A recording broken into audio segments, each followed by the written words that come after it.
Welcome to Tell Me Your Story, New Paradigms for a New World. I'm Richard Divin, your host. Thank you so much for joining us here on the program. We do realize, you've got to realize by now, after 13 years, you don't know that we're on Sundays at 7 a.m. and 7 p.m. and Monday mornings at 1 a.m.?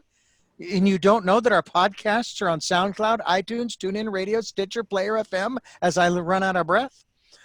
Well, that's where we are, and our guests are linked to our website. We link to their website, I should say, and you can go there, continue your evolutionary process, continue your personal growth and development, and learn some new things. I'm always learning new things on these programs. And if you are learning new things and you're enjoying what we're doing, we would love to have you, if you could, financially support us so that we can continue doing these broadcasts. We're having a great time doing it. And I'm going to keep doing it just as long as I can.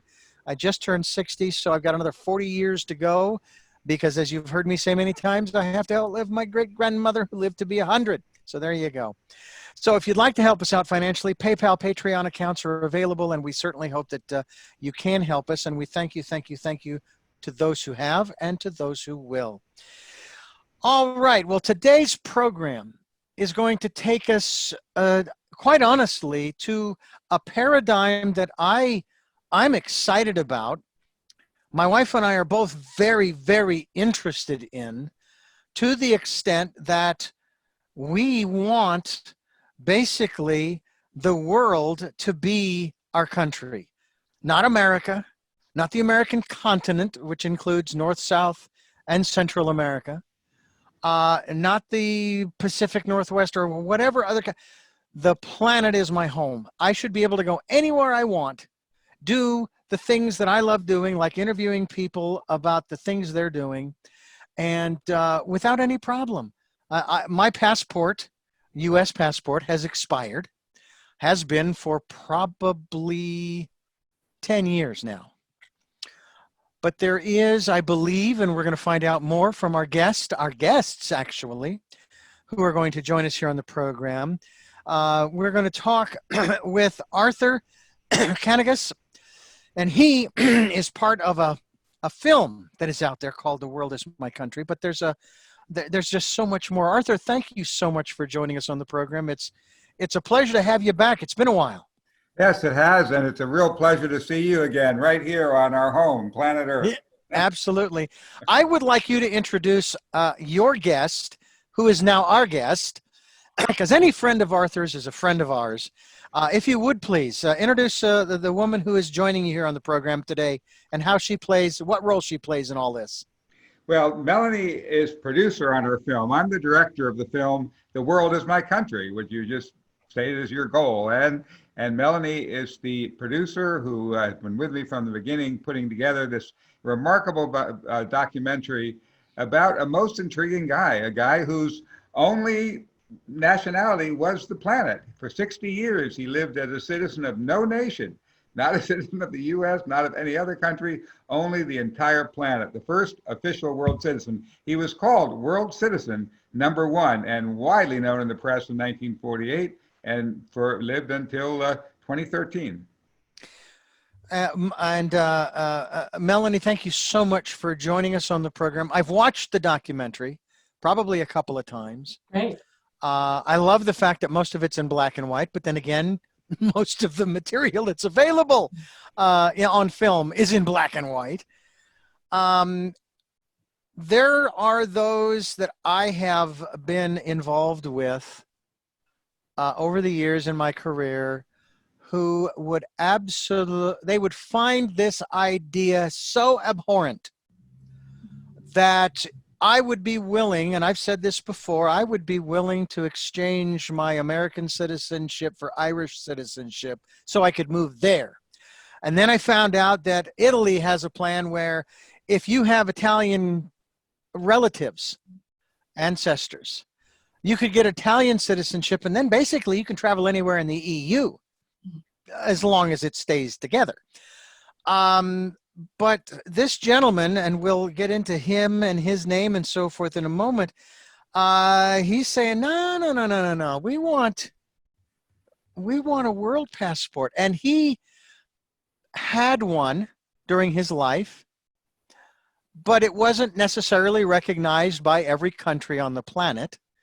And today there, if I'm correct, there are 195 countries. Yes, that have stamped it at least once or more.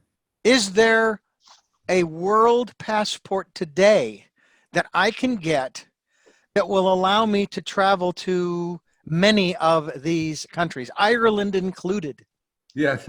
Well, okay. Let me give you the answer, and maybe Melanie could pull out her world passport. I should have brought mine. But the world passport, well, first of all, was created back in 1952, and they've been issued from the World Service Authority in Washington D.C. ever since, and they have been used by thousands and thousands of people. As we've said, almost every nation on the entire planet has stamped them with visas or entry and exit stamps at least once. But there's Melanie's world passport. You can see it. Show us the cover too. Show us the cover, and there it is, the inside. The world. How many stamps do you have there, Melanie? Okay, this one is a newer passport, so this one doesn't have stamps yet, but okay, as soon as I can get out there, I will. I had 2 Homeland Securities, one from Paris, France. Of course, Easter Island was amazing.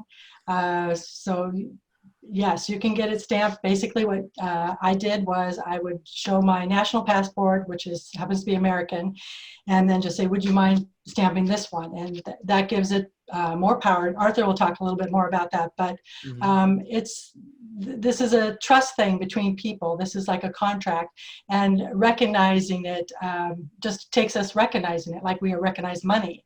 You know, we all agree that this money is something worth something, and so the more people that use this, the more it'll be powerful and valuable, and so that's what we need to work towards, basically.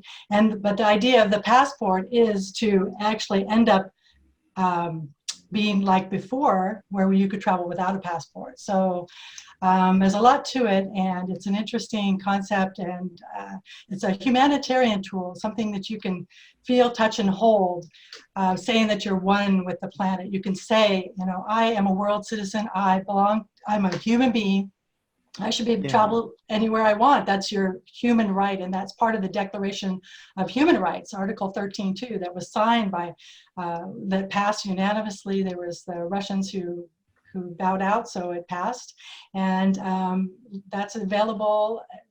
That whole document is available for us to use and keep our human rights. In fact, Amnesty International uses that quite a bit. So let me ask you, Melanie, why do you have a world passport? Why is it important for you to have that world passport? And probably the most important part of that question would be, when did you feel like this was something you needed to have? I think people really think about it, they will understand that if you really think about it, you should have the right to go anywhere. But I think we're taught so early on that you're part of this small group. Oh, you're American, you're German, you're Italian. And so you get used to that, and you think it's hard to move your mind up one level. And that's what you need to do. For us, I think for the world to work, for us to get through what we're dealing with, we all have to work together. And I think a lot of us, like 95% or even more, would rather not live in a world where there's war and we're using all our resources and doing bad things and just for money. So I think this would help a lot of people to move their mind up one level. You can be a citizen of your city, your country, and now one level up the world. So I think it's a mind twist. I think a lot of people do need these identification papers. Really think in your mind, yes, I care about the world, what's going to happen to it, what the future is going to be like, and let's not destroy it. So I care about that, and I want the world to continue. So you think of that whenever you have a thought or a decision you have to make. What's it going to do to the future generations? And I think if we all did that, it would just be an easy way to make this a world better place and to save the world for future generations. So Well, then it's going to And make like, it very difficult if, let's say, we view the world as one country. And of course, you can certainly hear the lyrics from the Beatles song Imagine. You can also hear the words of Baha'u'llah on the day that they showed the first pictures from space of the Earth. And they were, of course, already acknowledging that the Earth is one country, there are no borders and so forth. And yet we also have, in this day and age, we have a segment of society across the globe, not just in the United States. No, no, no, no, no. We're not going to do away with the borders. We are Americans, and you are Mexicans and Germans and Irish, and here are the borders. How do you talk to people who are of that mindset, or are they even drawn to any of this? I mean, we've already seen what's going on out on the streets with the protests for the different movements, whether it's Black Lives Matter or the Me Too movement, and the list goes on, and especially the issue regarding nationalism. I have a problem with nationalism more from the standpoint that when you take that position, you take a superior position over everybody else.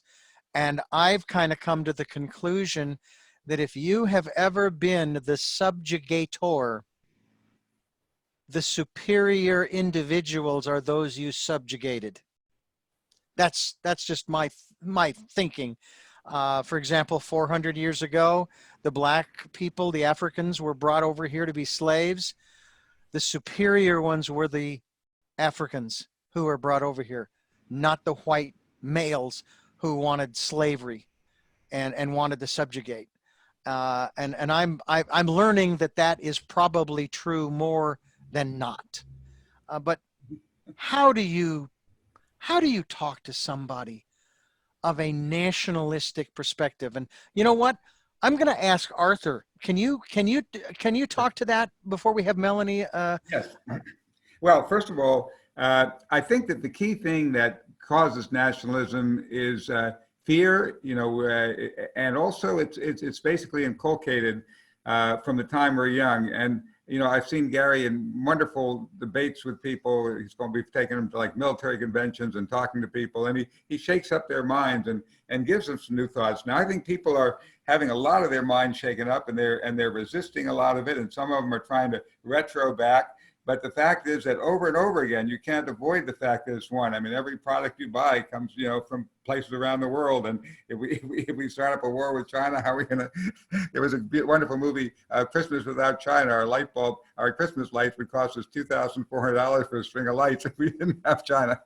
Mm-hmm. Anyway, I don't remember the exact price, but about that. It was the point is that we are an interconnected planet, and we are one. And we find that our film has tremendous power that many of the people who, because Gary is so disarming and he talks in such a simple way, and he doesn't talk in all these highfalutin, concepts. He just tells this personal, riveting story of what he went through, and people are drawn into that story, and an individual story touches their hearts. And these exact same people, their hearts are open up. They're contributing to care maybe, or to people helping others around the world. Their hearts are touched when they see a needy child. Their hearts are there too. And I'll tell you what I think systematically has caused the problem. The thing is that originally, when corporations were first created in Jefferson's day, they were chartered by the government to serve a public interest, like to build a railroad. And they had a 20-year charter, and if they violated their charter, it would be withdrawn. They were supposed to be under the people. But as they gained more and more power and money, they were able to say, well, if you try to pull our charter, we'll take our jobs and everything, we'll go abroad. So, well, wait a minute, no, stay here, we'll cater to you. And so pretty soon you can control their pollution or other things, because then they moved to the top and the people were underneath. And then they had so much funds, they could, buy all the politicians around the world, they can do all these things. And what happens is their profit goes up because we, the people, are locked in these boxes called nation states. Now, the reality is that we, the people, are the superpower. We are the ones who have the power to save our world, to turn this all around. And we're the ones who can end our dependence on fossil fuel and everything else. But they can keep us from realizing that by keeping us in these separate boxes called nation states. And whenever they want to exert that power, whenever a politician wants to control the population, they have a boogeyman. Oh, there's the bad guy. We better watch out. I'm going to protect you from him. And then they take away more of your freedom. You know, people say we have to fight for wars for freedom. The reality is every war takes away our freedom. How do you think Hitler was able to do concentration camps? If we hadn't had a war, he couldn't take 6 million people and fry them in concentration. If there wasn't a war, war suddenly makes things allowable that are totally unallowable. And Gary came to an amazing realization. Let me tell you a little bit about his story. And this we're talking about Gary Davis. Gary Davis, the subject of our movie called The World Is My Country. You can go online to The World Is My Country. He was a song and dance man on Broadway. He stood in for Danny Kaye. He was here to make people laugh. He loved to perform. And he performed in our movie. He does the whole movie as a stage performance, telling this incredible story of his life.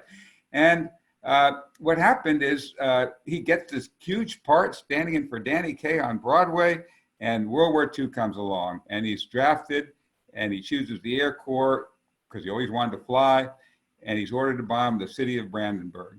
And he says, my God, why am I blowing up people in their homes and schools and factories because they're on the wrong side of some invisible line that I can't even see from the air? And his own brother is killed, and he's heartbroken, and I'm doing this to other people's families. This is totally insane. And he comes back from the war, and he's so troubled, he can't get into all the conversations and so on.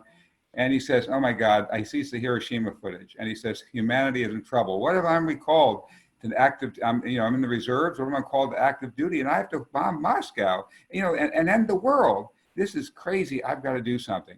But what can I do? I'm just an actor. So he goes to Paris, where the United Nations had its first meeting in 1948. And he officially gives up his United States citizenship. They say, oh, well, what country do you become a citizen of? He's a citizen of the world. They say, well, there's no such thing. There is now. So he offers himself to the UN as their first citizen. He's ordered to leave France. You can't be here without papers. But France has turned the keys to the Palais de Chaillot, where the UN was meeting.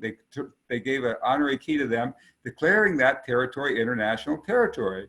So he takes his sleeping bag. You see this, there's incredible footage of everything in this story. He rolls up his sleeping bag. He goes to lie on the Palais steps. A policeman comes up in the morning. Sir, you can't be here. Well, for me, he shows him his refuse de séjour, orders to leave. I'm not allowed out there. He says, what do you mean? You're still in Paris. He says, yes, but this part has been declared world territory. He said, if you push me back into France, you'll be guilty of importing an illegal alien and you could go to jail. Well, the policeman backs off, he has to get orders. Well, all the world's press come around him. Everybody surrounds him. All the French intellectuals, Jean-Paul Sartre, Albert Camus, André Gide, all these famous people come to his defense. They end up rallying 20,000 people at the velodrome, supporting rallies around the country, demanding that the UN recognize the rights of humanity. December 9th, 1948. The very next day, December 10th, the vote on the Universal Declaration of Human Rights. And the Soviets, who for 3 years had been saying this is intruding with our internal sovereignty, fighting against it, they abstained, stepped aside, and let it get passed unanimously. And as Gary says, we'll never know why, but on December 9th, we took over, we the people. And now we have that incredible document that says all of us in the world have human rights. We have those human rights. But what happens is we don't get to exercise them because we're locked in this false box. And we'll talk to you a little later about how we can break out of that box and resume the power we have as the superpower who can save our planet. I've also felt, and I will get to you, Melanie, I also felt that, or I actually feel that the inability of the various governments to allow free access to their countries is also denying them access to a culture that individuals now who are finding out through DNA testing, they belong to. They didn't know they belonged there. I mean, I've had my DNA tested. As a child growing up in school, I used to tell everybody, based upon what I was told, I'm Heinz 57. Well, when I had my DNA tested, it turns out that I actually come from 5 of the 7 continents Wow. on the planet. You're a world citizen. So it's like, okay, Heinz 57. I was right all along and didn't even know the numbers matched. And it just is fascinating to me how we have been denied the ability to research who we really are. Now, here we are in 2020 that we've been declaring since September of 2019 as the year of perfect vision. We want people to go within, to find that peaceful place, that calm, quiet place, to find that inspiration, that insight, to find the answers to their questions. That's the only place that they're going to find the answers to their questions, Right. is to go within. And we've heard this phrase over and over again, philosophically, know thyself. Mm-hmm. Know thyself. Mm-hmm. Well, you can't know yourself by looking in a mirror. Mm-hmm. You have to, in a manner of speaking, you've got to close your eyes. You've got to start listening to your intuition, that still small voice, higher self, the divine self, whatever you want to call it, in order for us to progress. And quite honestly, between you, me, and Gary Davis, I'm 60. I am now 60 years of age. Mm-hmm. And we haven't changed in one sense. We haven't moved one iota for over 80, 90, 100 years, because we keep doing the same things over and over again. Right. If I could jump in on the Please. On the spiritual center, this was key to Gary's journey.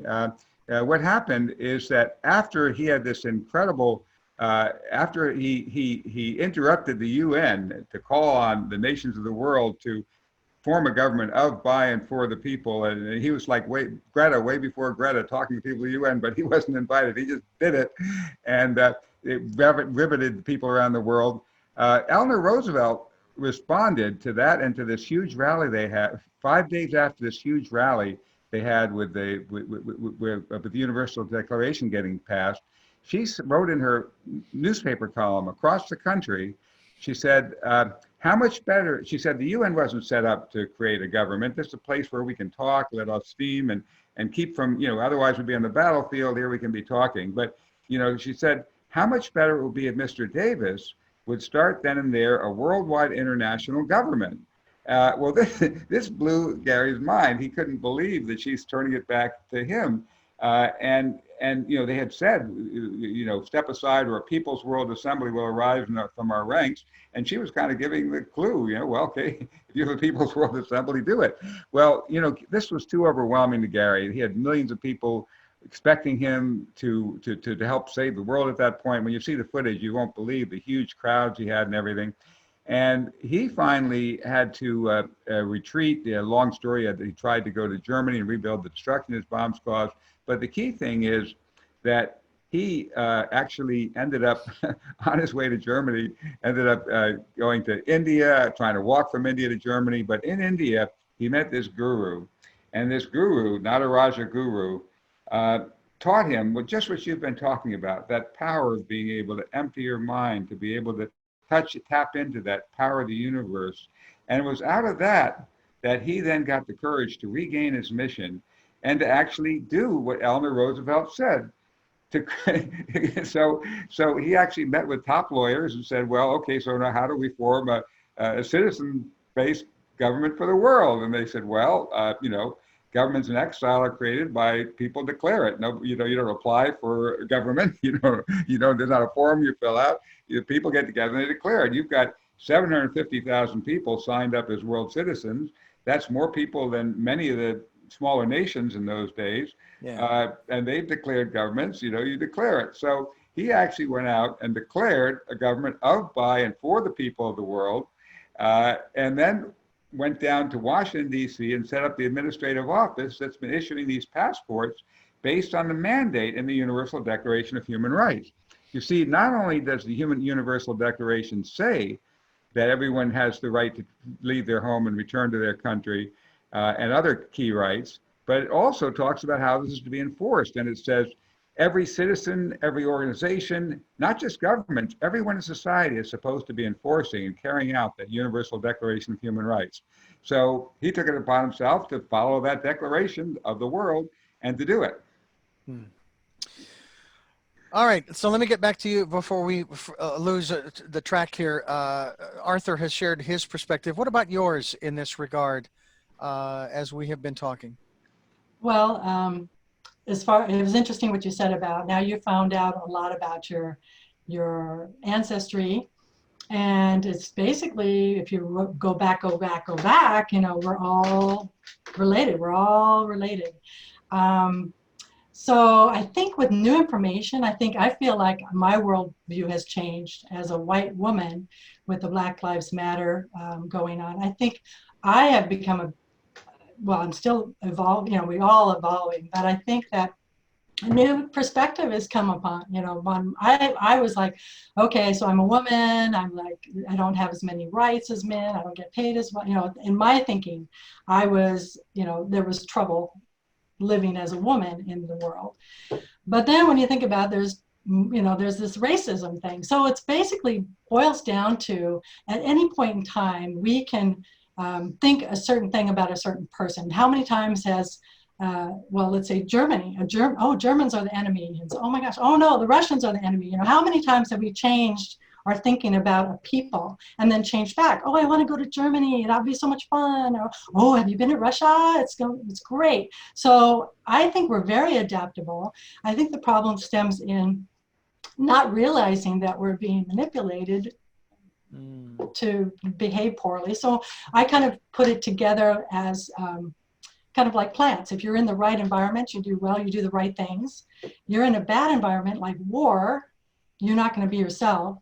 You know, you're in an environment where you're starving or whatever, and there's only one bit of food left. You're not going to be the best person. You're not going to be. So we want to be our best, highest selves, and so we need to make environments so that make that happen. So by everyone thinking, okay, there are rights for every person, and everybody is equal, and start putting that into the norm, putting it into the story. Just right now, people are changing with this Black Lives Matter. White people are changing. Not everybody, but it's opening doors to realizing that you can have a different worldview. And it is interesting too, as I was watching a piece of a documentary. Actually, I think it was a news story, and a gentleman who is producing this particular podcast called something along the lines of Asking the Uncomfortable Questions. And it's a black man. And he has different guests. Some of them are fairly notable. And he has them on, and he asks them to ask the uncomfortable questions, whatever is on their mind. So one guy sitting there across from him, he says, okay, what should I call you? Do I call you African American? Do I call you black? Do I call you Negro? What do I call you? He says, well,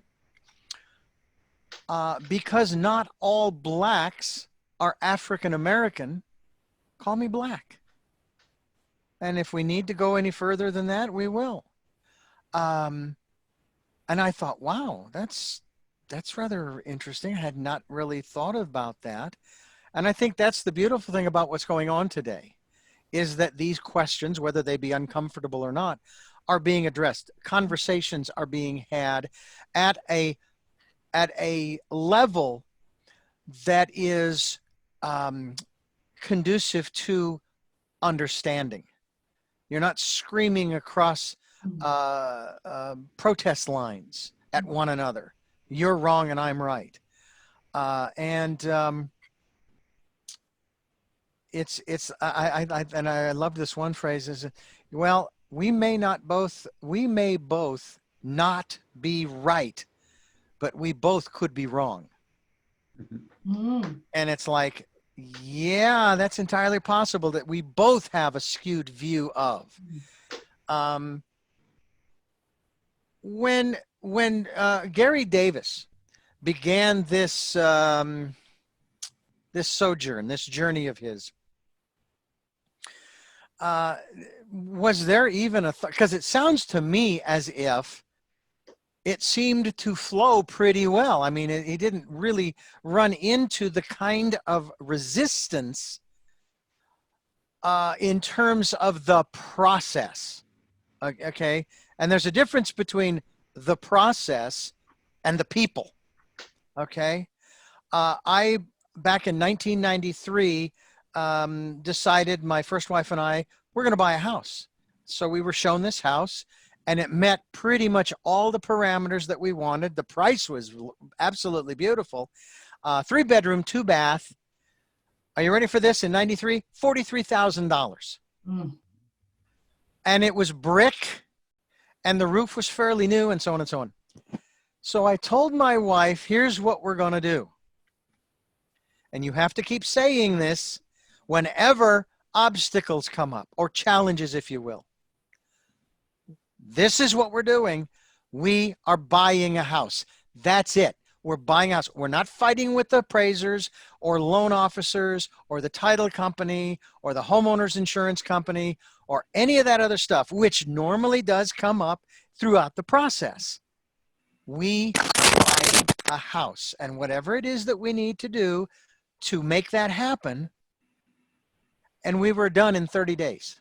We signed the documents on the 30th of September that year. Now that morning, I got a call from the insurance, or from my realtor. He was picking up the papers, and he says, "You don't have any homeowners insurance." I says, "Oh, yes, I do. I went with the ABC, whatever it was." So, but it's not here.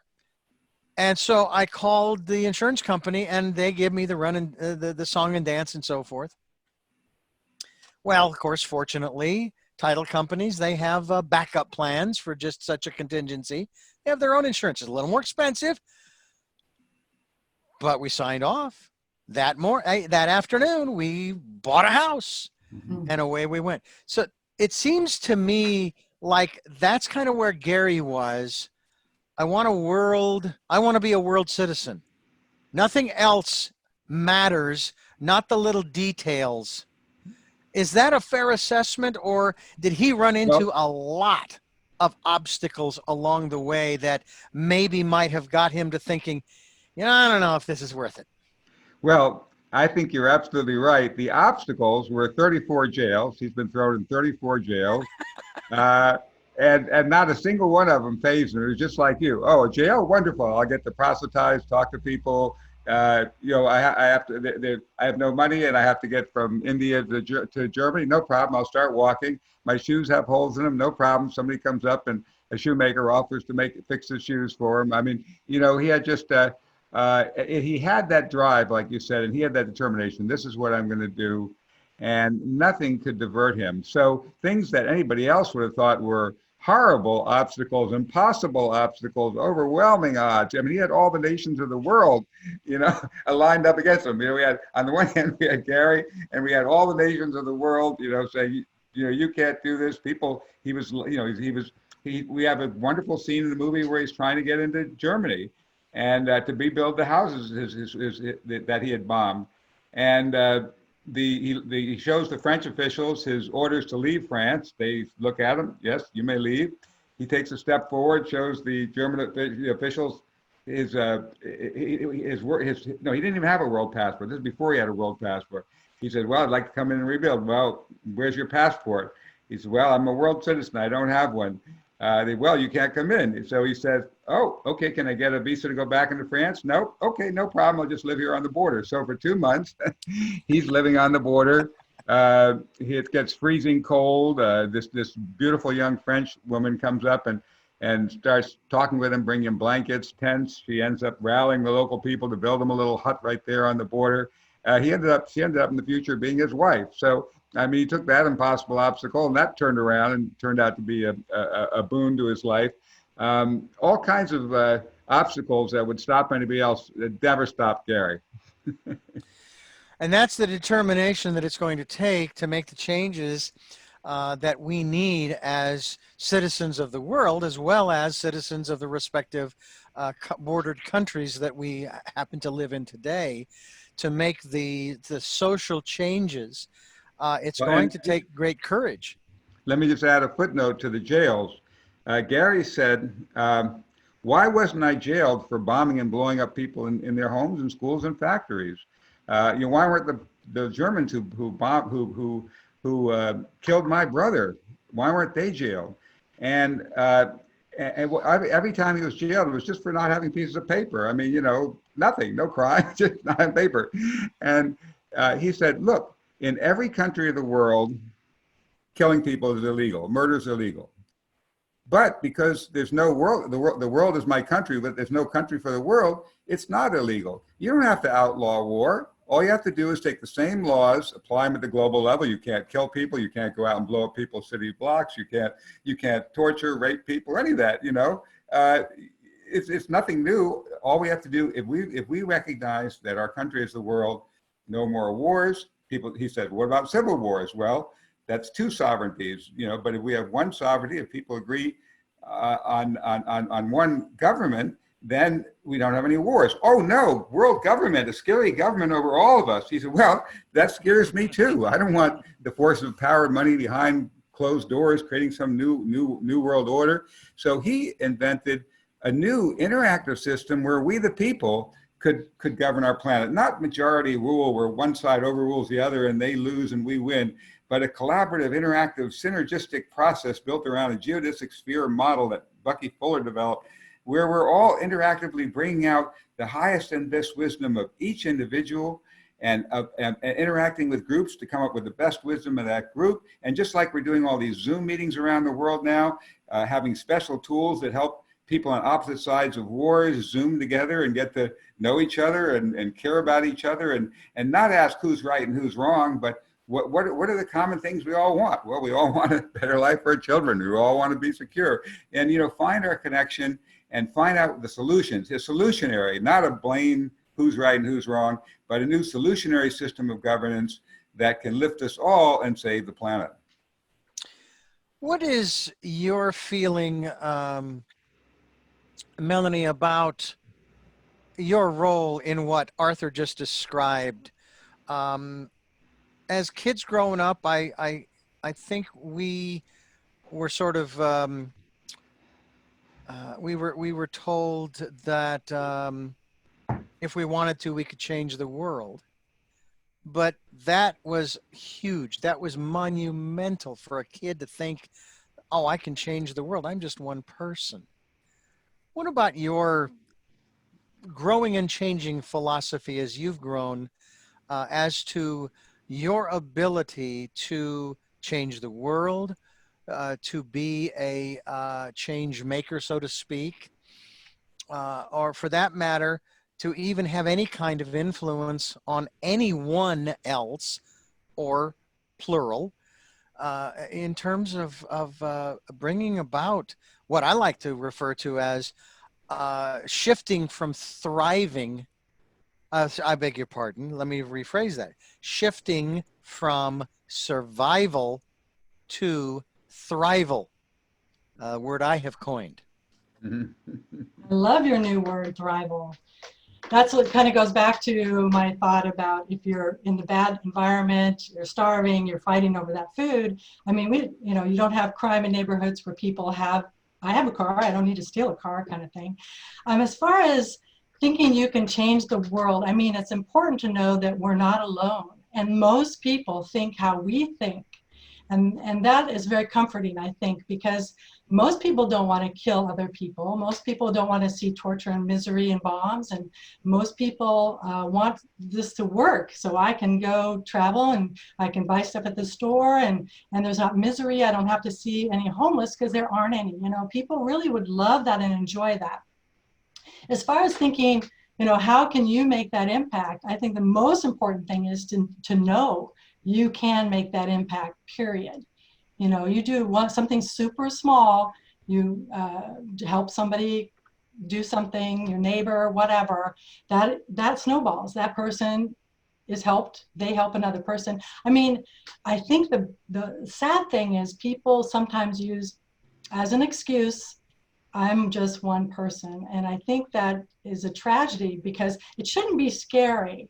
I don't think it should be scary to make the world a better place. It's just something you do because that's a good thing to do. And you want to see, especially if you have children or know people who have children or care at all about the animals or the plant life or anything like that, you should want what's best for this place. And we're just a part of it.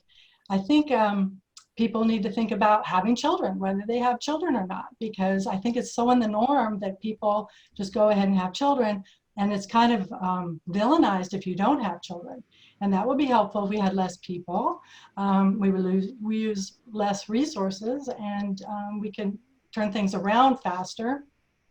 I think we can all do something. I mean, it's important to think about what you want to do, what makes you happy, but we also have to care. We do have to care about each other and the world in general, because we're all sharing the same air, the same water. And if you think about it, it's logical. And I think the big thing is we're taught to live in fear. And once you're in fear, you change. You're not in your best environment. You're not your best person. You don't go out and ask the neighbor, oh, would you like to come to my house and I can feed you dinner tonight, or can I bring some food over, or you want to share a garden together. People just close and lock down, and you're not your best self. And wouldn't you rather be your best self and then influence others to be their best selves? And it just snowballs, and we're not alone. Most people want a nice world that works for everyone, and most people want other people to be happy. And the hatred thing really eats you alive. A person who has all this anger in themselves and hatred and fear, they're hurting themselves too, and it's a very sad way to live. And so I like to live in the walk in the light, as the George Fox song says, a very famous song, because I function better. I'm a better person, and I see the world as a better place. I'm not afraid, and I feel good about doing the good that I do. And it doesn't mean you have to be a leader. And we're all leaders. We're all the people that all of us are changing the world as we move along through it. We are talking about The World Is My Country.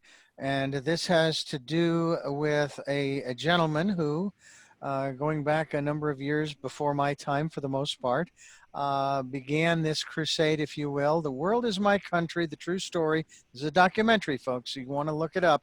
Go to the website, The World Is My Country, and is it .com? Yes. Yes. All righty. It is the true story of the daring, controversial, decades ahead of his time. There's no question about that.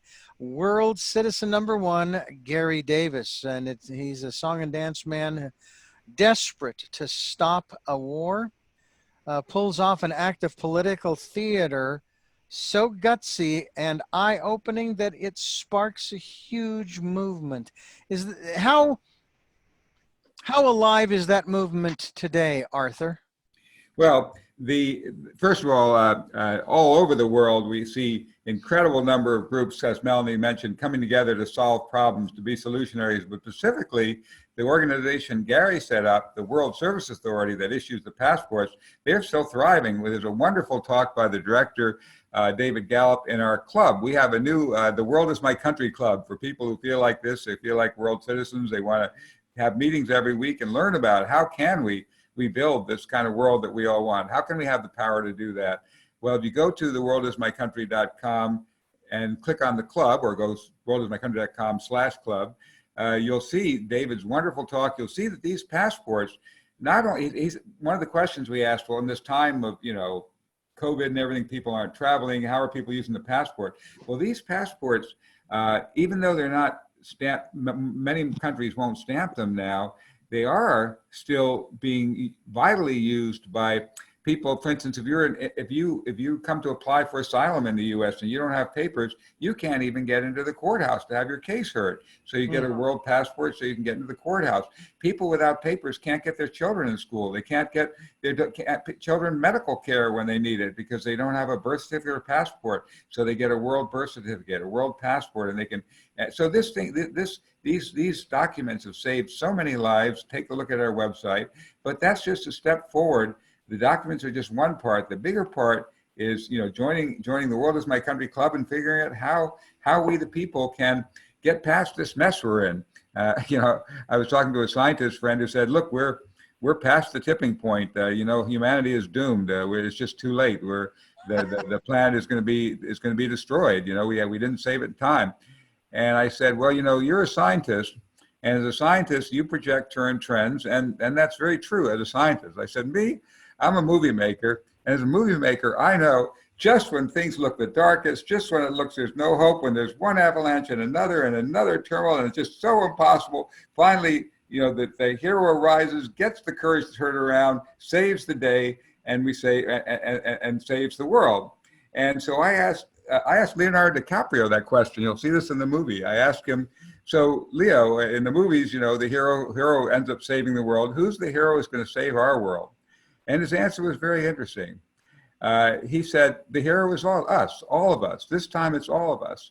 He says, this has got to be a worldwide movement, people all over the world who care about the clean air and care about our planet coming together. And we are the hero. We are our own hero. We're the one who's going to save us.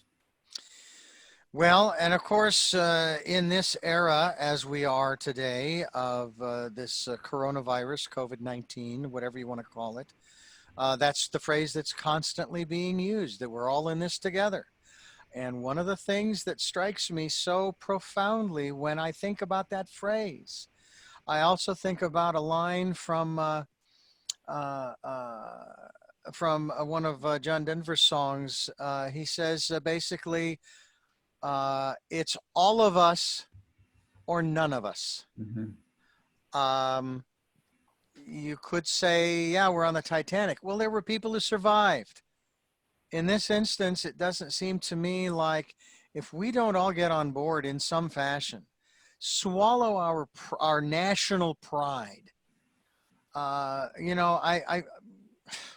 as I said earlier, there are days I'm disgusted to think of myself as quote unquote an American. Human being, that's one thing. But an American who, if I go abroad, I am now representative of what? Of what? And it's so frustrating because it would be nice. I mean, I like to think that, I feel pretty proud of myself when I think about representing my family, my father, my mother, the surname, the family name, if you will. I feel really good about that. But it's like there's a certain level of dejection. And so now I have to find within myself, okay, how can I be a good example in spite of everything that everybody else around the world is seeing? Well, I would say maybe know that you're a world citizen. Really remember, you are a human being, like you said, and same thing, world citizen, human being, it's the same thing. So just say, I'm a world citizen. What nationality are you? Well, I'm a world citizen. It's probably the best advice of all. Mm-hmm. When we go to the website, theworldismycountry.com, do we have the opportunity to watch that documentary? Or is it one of those where, and obviously due to the situation we're living in today, can't really schedule a screening in our communities per se, although they're starting to utilize drive-ins. They're starting to utilize drive-ins in some parts of the country. How is that? Can we see that film, the documentary, online? Yes. We, in response to the crisis, we actually have our two shorts and the shortened version of the documentary that you'll want to see. Just go to theworldismycountry.com, theworldismycountry.com, and you'll see right on the first page where you can click to go see those three films together, free right now. Well, it's and extreme. The three together, by the way, we're calling We Are One. We are one, and as you said, that's what people are recognizing today, and that's what this world is about. It's all one back here, because it's us. We're all on, and we're all on top of the world. That means that we are really the key person. What are you standing on? You're standing on the world, and since the world is round, each one of us is on top of the world as it rotates around. And so once we realize that we have that power, and we have to take our rightful place on top of the world and become not the not the governed and the victims, but the governors of our small planet. I find it interesting too that we still have those various leaders around the world who want to control and they want to manipulate and do all of these things. I was watching, actually, I was interviewing a gentleman who was talking about going back to many of the assassinations back in the 60s and 70s. And he was putting all of these pieces together, and he was talking about how the powers that be, they want to do this, that, and I said, well, what is their end game? What is it that they're trying to accomplish, to achieve? And he said, basically, the only thing they're trying to accomplish or achieve is power and control. And I thought, that's no end game, because even in a prison, you have two types of prisoners. You have those who were arrested, tried, and convicted of a crime who were placed in the penitentiary to serve time. The other group of prisoners are the guards, the ones who have to stay there to keep them in line. So for a guard to think that, oh, I'm not a prisoner, well, but you go there every day and your life is potentially at risk. I mean, this is like, what kind of an end game is power and control? And of course, the comment was made, well, but you're dealing with a bunch of narcissists, a bunch of egotists. The majority of the people on the planet, maybe 7.5 to 6, because there are now 7.8, are not narcissists. They just want to thrive. They just want to live the life that, you know, and that's what we're trying to promote on this program through both New Paradigms for a New World, as well as 2020, the Year of Perfect Vision. Then the question has been sort of broached. Okay, so you get to December 31st, 2020, then what? Well, it's not a complicated question to answer. We then talk about the 2020s, the decade of perfect vision. Exactly. Well, I love that. Just trying to maintain that place. I mean, I don't know about the two of you, but I live up on the Old San Marcos Pass at the summit of 154. We live in the wilderness there in the Los Padres National Forest, and we have unbelievable experiences with the various fauna out there that come across our path that drive our dog crazy. And yet it's just beautiful. I mean, and you know, and we love it. Right. And more people need to connect. What was Gary Davis's connection to the natural world? How did he feel about nature? Well, he was very comfortable. Like I said, he would sleep out in the open. He didn't care. He was pretty driven by his ideas, you mentioned, but he also talked about natural law. You know, that in terms of nature already has laws that we need to apply, and we need to live in accord with those laws, or you know, the species will terminate itself. Nature's laws are pretty inviolate. You can't just violate them endlessly and expect to continue on as an organism. So he thinks we're all, I think he felt, and you know, you have to watch the film. He's passed away, but we feel like we are carrying on his vision and his ideas. And we think when you join the club, you'll get to, you know, I worked with him for a quarter of a century, and I know very well the vision. And what you said is so important. Without vision, the people perish, and we need that 20 clear vision. And I think this movie is one thing that gives it to them. I also want to have other people join with us in creating a new movie that transports kids into the future that works, the people-powered planet. There's an incredible movie I just saw called the Continuing Cosmos series. They're now carrying on, even though Carl Sagan's gone, they're carrying on Cosmos. And it's a beautiful thing about how we can turn around every single one of the problems in the world. And, you know, science, the incredible ingenuity of human beings have figured out solutions to every single problem, you know, whether it's how to get the ozone, the carbon dioxide out of the air, and if people have, and to bring into something useful, or how to Oh, they'd even incredible little things like they've developed a plant species that'll detect where the landmines are, and they'll turn red in that area and green in that area, so people won't step on them. Or, all kinds of things. What's blocking us from this incredible human ingenuity, this human race that can travel to the stars and create all these wonderful things? The only thing blocking us from our potential is these old broken political systems.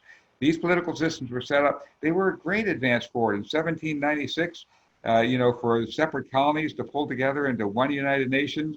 That was an incredible step forward. But Thomas Jefferson said we needed revolution every 20 years. We weren't supposed to stop there. We were supposed to continue uniting and connecting around the planet. And instead, it's these forces of power and money that have kept us locked in these separate boxes of, if we can foment, it's very interesting. The same people are funding the different hate candidates around the planet. The people who are saying, oh, we hate the Italians, we won't let them, or we hate the blacks, we won't let them in, or we hate this group or that group, because they know that by dividing and keeping us separate and fighting with each other, we can't claim our rights and we can't come together as a planet and build our rightful place. And it's very short term. You said, what's their end game? And I ask you the same question. I mean, their short term end game is their profits go up because they're keeping cheap labor. But it's a very short-sighted thing. I mean, Henry Ford said, we got to pay our workers decent wages or they won't be able to afford to buy cars. And the stockholders took him to court, and the court said, no, you got to serve the stockholders. This is crazy. So, we've got to create a new economy, and it's happening now. We're inventing new currencies. We're inventing other things. We people have got to take our ingenuity, and instead of hitting our heads against the wall trying to fight the old system, it's like Bucky said, you never change things by fighting the old system. We've got to start creating something new. We've got to create the vision of something new. That's the first step. And then we've got to start actualizing that vision. And when we do that, and we don't even have to, sure, you have to get a little involved in politics to hold things off for a while, but the key thing we have to do is to begin to build the tools, the platforms. In our film, you see Gary's idea of having a smart gov interactive system where we're all right here on our phones, and we're doing it now with Zoom. We're all on our phones and tablets interacting with each other, finding ways to come together across political boundaries. We have every week we have a weekly e-club of world peace, and we have people in India and in Israel and in Australia and all. We meet every Tuesday at 6:30. If you go online and look up Rotary E-Club of World Peace, anybody can come take a look at that. Barbara Mueller, your good friend, she's one of the founders of it. It's a fantastic e-club. And this week, this coming Tuesday, we have an incredible fellow as our speaker. It's Don Grady. He was the chief of police when I was in Santa Fe. And he's African-American who was the chief of police of a Hispanic police force and had to make peace, bring that together. And then he worked for the United Nations, and he went to Bosnia and Serbia, and these two police forces that had been literally at war with each other, killing each other's relatives and families and friends. He had to meld them together into one police force and figure out how do we unite out of that ashes and get past that hatred and come together. And he did it. And it's amazing to hear his story. And it's very telling for today, where we're talking about policing out of control. Then how do we do real community policing? How do we make police peacemakers instead of warriors in our separating our community? Peacemakers, bring it together. So you can tune into that. I'm sure Barbara would love to hear it. She wants to invite more people. Come Tuesday at 6:30. Just click on the website. I just click Rotary E-Club of World Peace. Just search that. You'll find the meetings. The Zoom meeting is right there online, and you can come have a good time. We're talking with Arthur Kennegus, and we're also speaking with Melanie Bennett, and she's the producer, he's the director. And how long did it take you to put this film together, Melanie? Well, let's see. The actual documentary we greenlighted in 2012, but I came on board in 2007. We were doing a screenplay and thinking about doing the feature film first and the documentary first, and then ended up doing the documentary. So we've been working on it, you would say, for a while, but definitely worth it.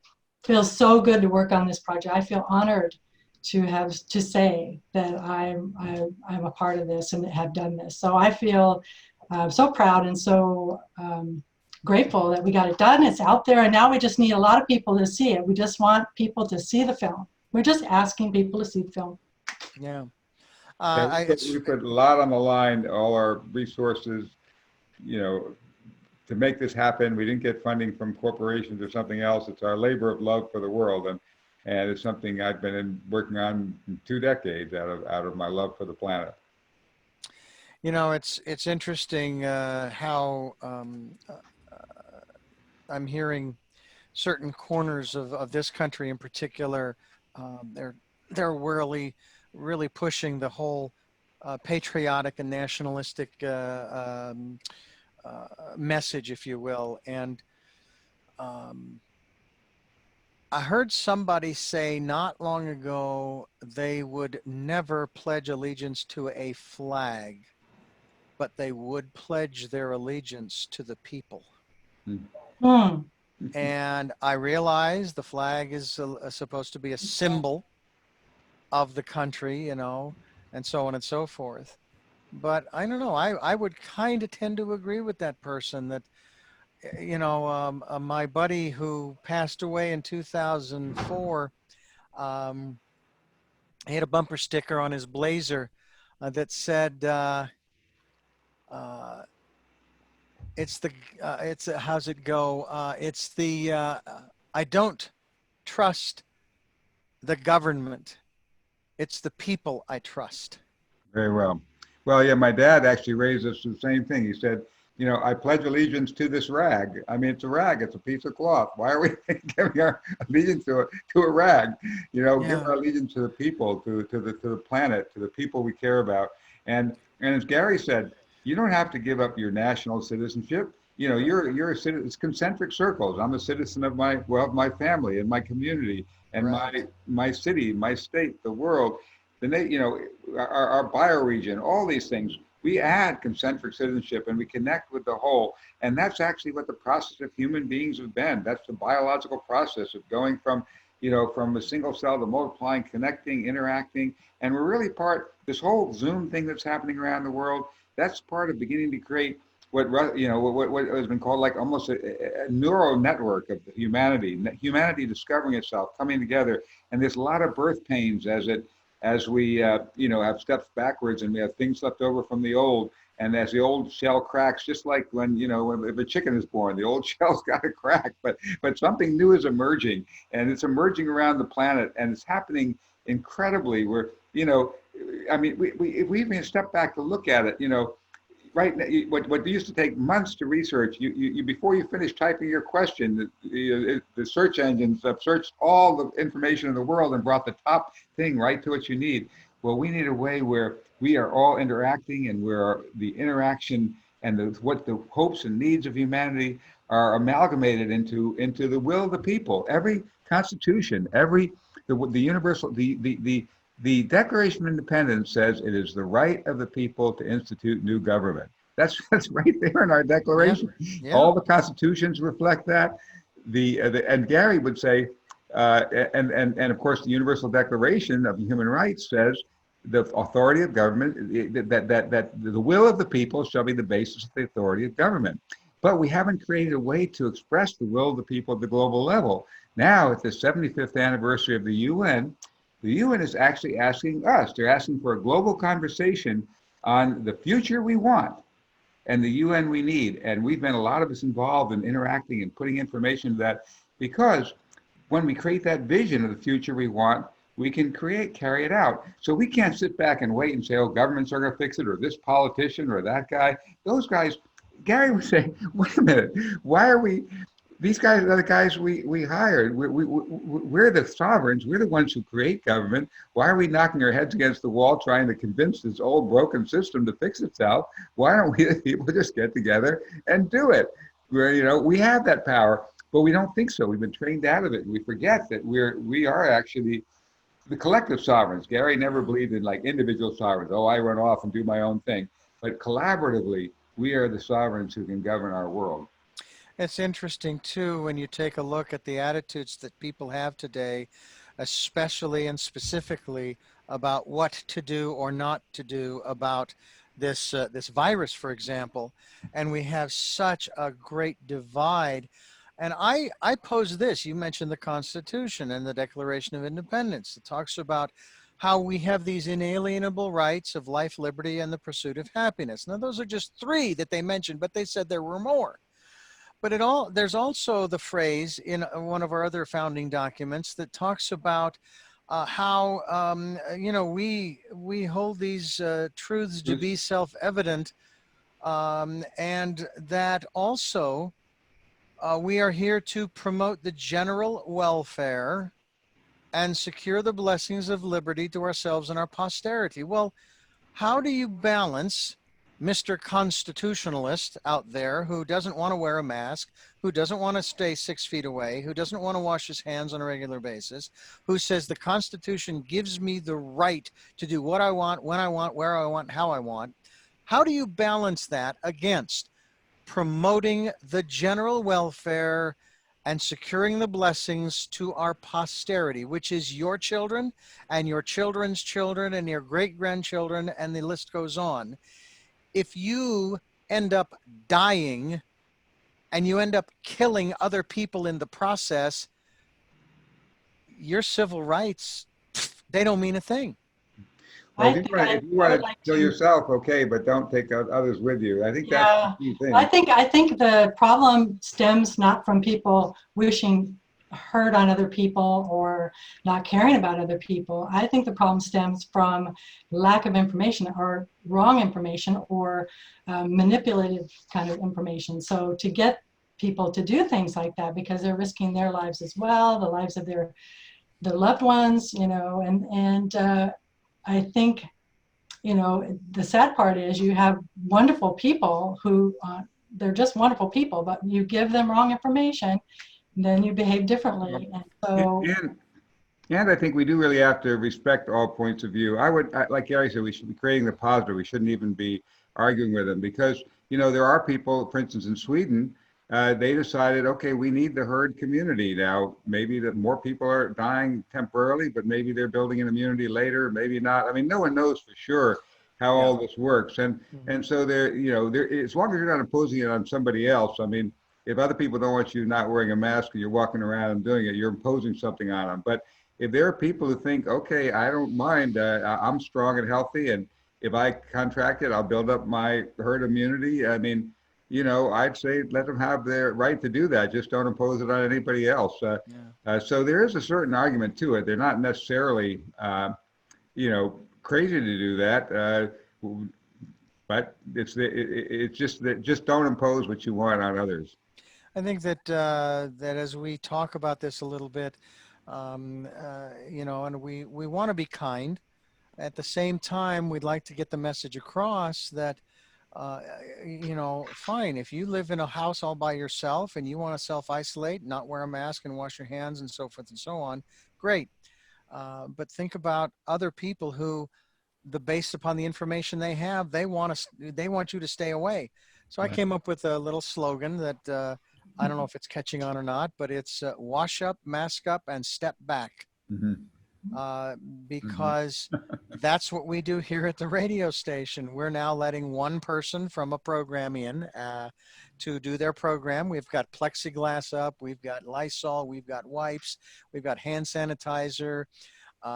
We provide each programmer with their own windscreen for the microphone, and we keep it in a paper sack under the counter, and they get it each time they come in and so forth. So we're wiping down doorknobs and whatever needs to be taken care of so that not only our programmers are kept safe, but we're kept safe. I mean, I have a wife who is in the high risk area because of her age. I just turned 60, so I guess I'm in the high risk area at the low end, but I'm still there. But, and I will do everything I can. Yeah. There's still no guarantee any more than there's a guarantee that when I leave here today and I walk outside, I won't get hit by a bus. Yeah, you just want to do what you can and exactly with the information you have. And you could say this is a horrible pandemic, but there are worse ones, and so you could, maybe get it and die in and there's no other, it's, you Yeah. know, at least this one, you know, there's more chances for people, but Yeah. people have to keep in mind, you just want to do the best you can and try to keep it so it doesn't spread and you don't give it to other people. Exactly. I want to thank the two of you for joining us, Arthur Kennegus and Melanie Bennett, for joining us here on the program, sharing with us not only about this documentary, but about some of the philosophical underpinnings of having a one world country. Okay. We're not, you know, and I know you're not talking about the New World Order as has been depicted. I remember back in the mid 80s, I interviewed a gentleman by the last name of Epperson who wrote this really thick tome about the New World Order and all of the conspiracy theories and all of the other stuff, the Freemasons and the Trilateral Commission and the Illuminati. And today now I think they incorporate aliens into the mix. I don't know, but it's like, that's not what we're talking about. And we're talking about preserving the individual's rights to be who they are, to pursue what they want as far as what they want to do with their lives. My father told me many years ago, get a job you love to do because you're going to be doing it for a long time.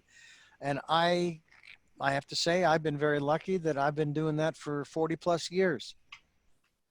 Even though if the job were still available, I would go back to delivering papers, being a paper boy on a bicycle, because of the people I met and just the stories they tell me and the experiences that I had. It was a lot of fun. But again, I thank the two of you for following the lead of Gary Davis and sharing with us this documentary as well as other works.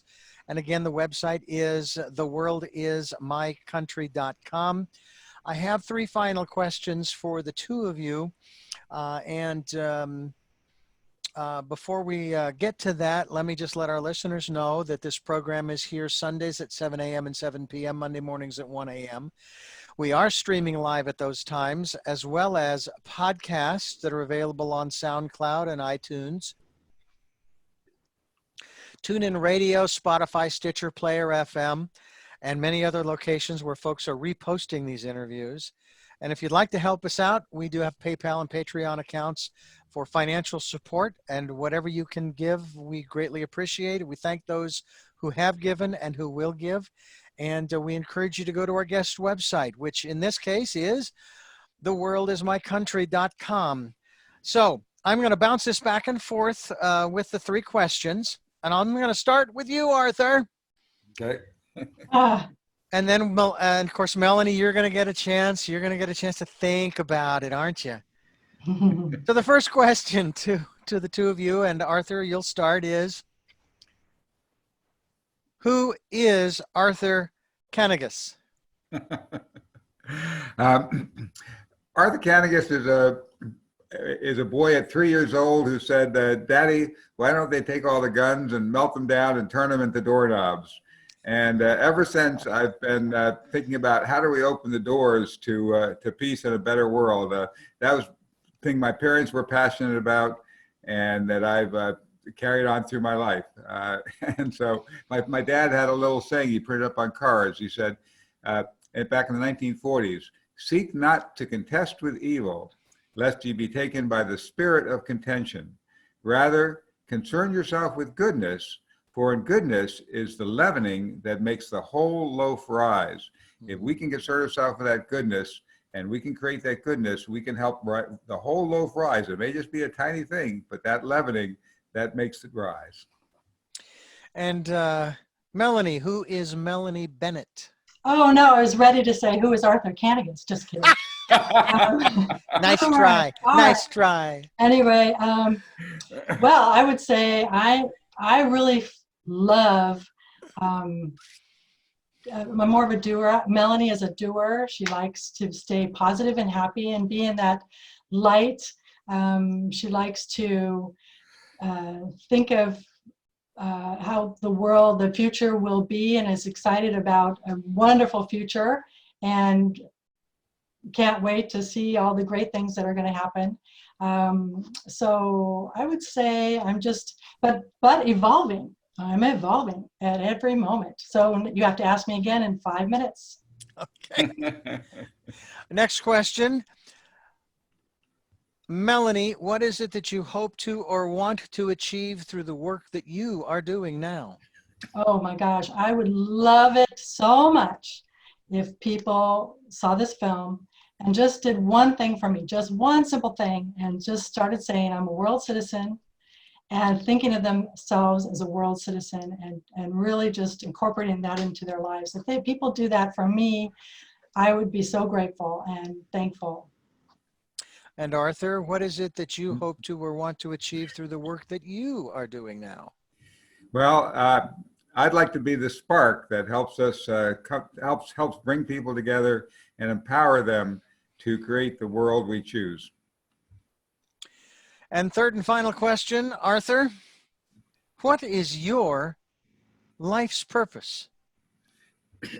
Well, my life's purpose is and has been from the beginning to help give people that vision you were talking about, that 2020 clear vision of the kind of positive future we can create, and then to show them the path, show them stories, tell them, be a storyteller. Gary's story is so riveting because he's a fascinating storyteller. People aren't convinced by facts and figures. They're moved by stories, and I want to be telling the stories that help bring us into that clear vision that help us build the future of our dreams. And so we can do it, folks. And Melanie, what is your life's purpose? My life's purpose is to be a problem solver and inspire people to know that they can do the things that, you know, their life's purpose. So it's also to just inspire people for a better future. In other words, let's just open our minds to the possibility that this all works out and it is a great future. Well, Melanie Bennett and Arthur Kennegus, I thank the two of you for joining us on the program today, producer and director respectively. It's been a great pleasure, and I look forward to having you back on again as we move further forward through 2020 and headed for the second, I'm going to call it the second year of the decade of the 20s. Nice. And see where we are, see how far we've come, and how much more work we have to do, and how we can get involved in that work. And that would, of course, be going to the website, theworldismycountry.com. And I want to thank you for listening to Tell Me Your Story, New Paradigms for a New World, giving you choices and knowledge of those choices to help make your dreams come true. Please remember 2020, the year of perfect vision. Please spend some time in that calm place, that peaceful place. And also, please, please, please, wash up, mask up, and step back. And until our next broadcast podcast, love to lull.